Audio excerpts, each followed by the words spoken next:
Happy Father's Day sa atin lahat. Ang story natin na yon tungkol sa parable of the prodigal son. Luke 11, there was a man who had two sons. The younger one said to his father, "Father, give me my share of estate." So itong pinakabunso na anak ng isang tatay, buhay pa yung magulang niya, hiningi niya na yung dapat niyang manahin. Na sa ngayong mga panahon, kailangan mawala muna sa mundo ang mga magulang natin bago natin makakuha ang mga mana natin na ipabibigay sa kanyang mga mga anak.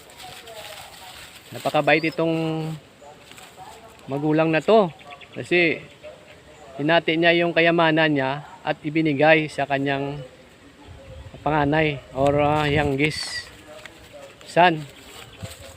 At ito naman yung anak niya, pumunta sa mga malalayong lugar, ibininta yung mga binigay sa kanyang mga ari-arian, siguro mga lupa, yung mga kondominium dyan o kotse, mga mahalagang bagay na minana niya sa magulang niya. At nagwaldas, pumunta sa Amerika, kung saan saan lugar dyan, at mahilig siguro sa sugal, inom, babae. At pagdating ng panahon, naubos yung minana niyang pera hanggat na nagtrabaho na lang siya, bali isang tagapagpakain ng mga baboy doon sa pigiri. At parang gusto niya nang sumama sa pagkain sa mga baboy dahil lagi siyang gutom. Nung isang araw, na pag-isipan niya na mabuti pa bumalik na lang ako sa amin, sa magulang ko, at humingi ng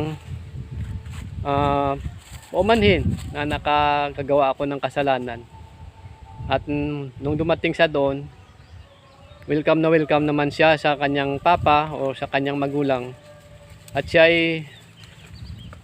at nag-order yung papa niya sa mga katulong nila na bigyan siya ng pinakamagandang damit at pasuotan ng singsing at sandalyas at magpakatay ng pinakamatabang hayop, tupa or kanding o baka o karabaw.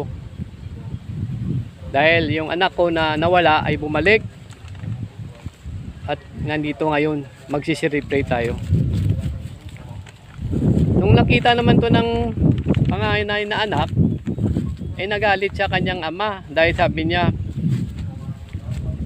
ako nandito lang lagi, hindi nga ako humingi sa iyo kahit isang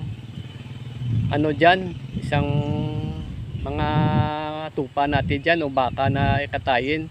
Pero yun, yung kapatid ko, kinuha niya na yung sa kanya, tapos ganun pa rin ginawa mo.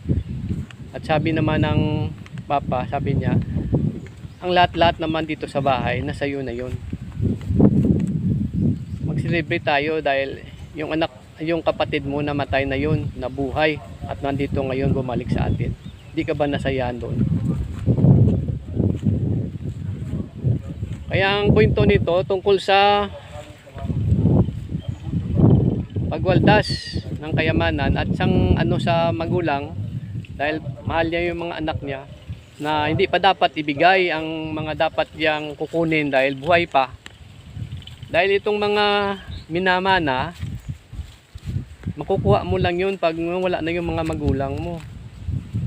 Magkakaroon pa kayo ng yun, mga sa ngayong generasyon ginagawa ng yun, last testament. Kung nawala na yung mga magulang natin, doon natin makikita sa mga napirmahan niyang kasulatan ng mga abogado kung alin yung mga ari-arian ng papa mo na ibibigay sa iyo. Depende sa kanya yun sa paghati sa mga kanyang mga kaanakan. Kaya Happy Father's Day. Yan ka mahal ng mga papa, ng mga anak, tulad dito ng prodigal son. Minaldas niya na yung minana niya at inubos saan saan, sa inom siguro, babae, alak, sugal, sigarilyo. Pero ganun talaga. Pagmahal ka ng mga magulang mo, kahit ano pa, gagawin at gagawin. At ang puso siyang tinanggap. Kaya happy Father's Day sa lahat.